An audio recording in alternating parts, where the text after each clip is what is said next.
जहां पर बीकानेर से संवाददाता केके सिंह हमारे साथ जुड़ चुके हैं। तो केके सिंह, देखिए जिस प्रकार से भारत और पाकिस्तान के बीच तनाव लगातार जारी है और भारत ने पाकिस्तान के सारे हमलों को लगातार यहां पर नाकाम किया है और S-400 से ये हमले नाकाम हुए, तो क्या कहेंगे?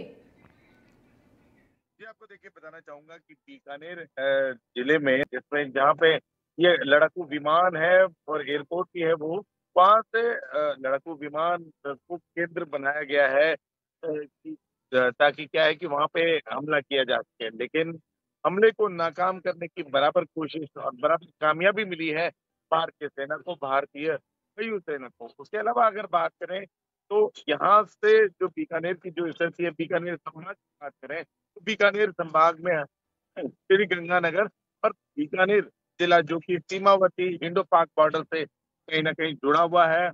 और वहां पर अगर आईजी ओम प्रकाश जो कि पुलिस रेंज के आईजी हैं बीकानेर के, उनका सीधे तौर पर कहना है कि माकूल व्यवस्थाएं हैं। और बीएसएफ की बात करें, बॉर्डर पर पूरी तरह से तैनात है और एंटी ड्रोन एक तरह से कह सकता है कि जो सिस्टम है वो वहां पर और यदि इस तरह का कोई ड्रोन आता दिखता है तो उसे तुरंत उड़ा दिया जाएगा और उड़ाने में कामयाबी भी मिलती दिख रही है।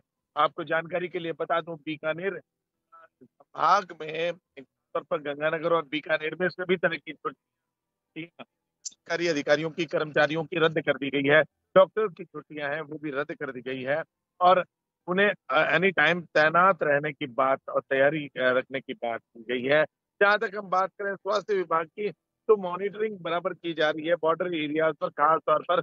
और गांवों को भी माना जा रहा है कि 20 किलोमीटर जो आसपास जो बॉर्डर के आसपास है उन गांवों को भी खाली करवाने की बात है, जो भी चल रही है। उम्मीद ये की जा रही है कि शायद जल्दी से जल्दी ये भी ऐसा कुछ हो जाए। तो और जानकारी के लिए बता दूं कि अन्य जिलों से भी बीकानेर में एम्बुलेंस मंगवाई गई है।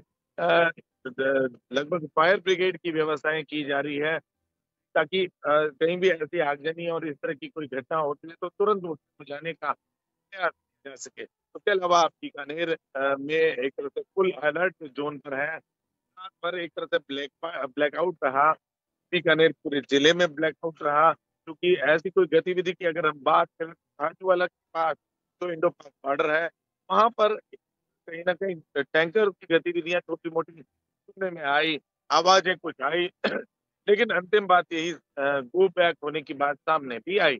कहीं ना कहीं ये है कि पाकिस्तान जो फोर्स है कुछ हमला भी करना चाहे तो कहीं ना कहीं नाकाम होती नजर आ रही है। ठीक है जी। जी केके, तो देखिए ऑपरेशन सिंदूर के बाद अब पाकिस्तान ने वापस जवाबी कार्रवाई की, जवाबी हमले में जवाब दिया है। तो इसको लेकर अब भारत ने भी अपना एक्शन दे दिया और S-400 से इनको जवाब भी दिया है। तो अब इसका आम जनता पर क्या असर पड़ रहा है? देखिए, आपको बताना चाहूंगा कि आम जनता पे कहीं ना कहीं कुछ लोगों में डर जरूर है। जिन्होंने कभी युद्ध के बारे में सुना है या पहले कहीं देखा है, वे पूरी तरह से फ्रंट पे हैं। उनका कहना है, यहाँ तक आपको बताना चाहूंगा कि बीकानेर जो बीएसएफ के Bikaner BSF border security force के बीकानेर रेंज के जो आईजी थे पुष्पेंद्र सिंह राठौड़, जिनका सीधे तौर पर कल डीजी बीएसएफ से बात की गई उनके द्वारा, और उन्होंने ये कहा कि मैं रिटायर हो चुका हूँ लेकिन मैं तैनात बराबर रहना चाहूंगा।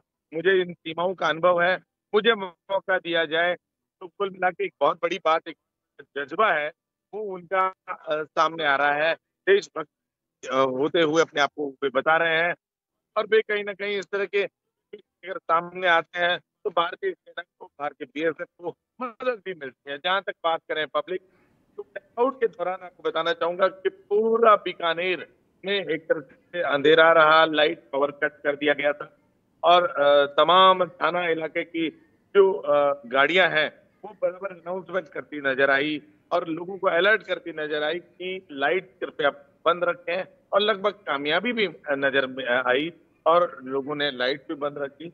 और कहीं ना कहीं बीकानेर की जनता ने अपने आप को एकजुट होते हुए परिचय दिया और भारत के साथ, देश के साथ और गद्दार पाकिस्तान को एक तरह से नेस्ता नाबूद करने के लिए जनता का पूरी तरह से सपोर्ट नजर आया। जी। जी बिल्कुल केके, बहुत बहुत धन्यवाद हमारे साथ जुड़ने के लिए और इस खबर पर तमाम जानकारी के लिए।